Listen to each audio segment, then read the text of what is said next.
নমস্কার বন্ধুরা, অম্বুবাচীর শেষে আমরা একটু সাইট সিনে বেরিয়েছি। আমাদের সঙ্গে যে তান্ত্রিক টিমটি ছিল তারা তাদের যে যার নিজের গন্তব্যস্থলে চলে গেছে। দেখছেন লঞ্চে ব্রহ্মপুত্র নদীর ওপর দিয়ে যাচ্ছি। বেশ মেঘলা আকাশ, বর্ষায় ব্রহ্মপুত্র ফুলে ফেঁপে উত্তাল হয়ে রয়েছে, বেশ ভয় লাগছে।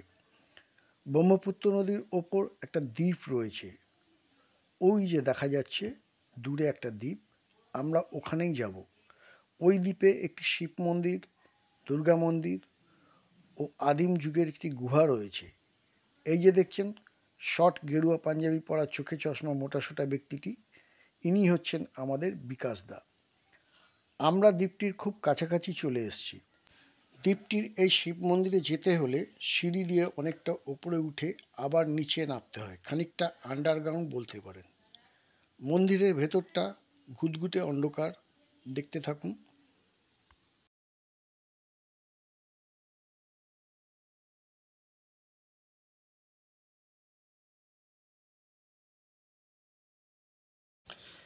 এই সেই দুর্গা মন্দির, অনেকটা সিঁড়ি ভেঙে উপরে উঠতে হয়।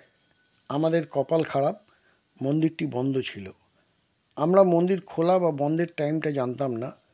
এখন 2টো বাজে, মন্দির খোলা হবে 4টের সময়।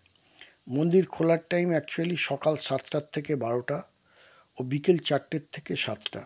এই দ্বীপের ব্রহ্মপুত্র নদীর ধারেই মন্দিরটি অবস্থিত।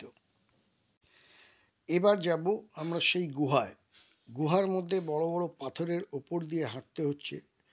পাথরগুলি খুবই পিচ্ছল, আবার নিচে জল, পা হড়কে পড়লে সোজা জলে।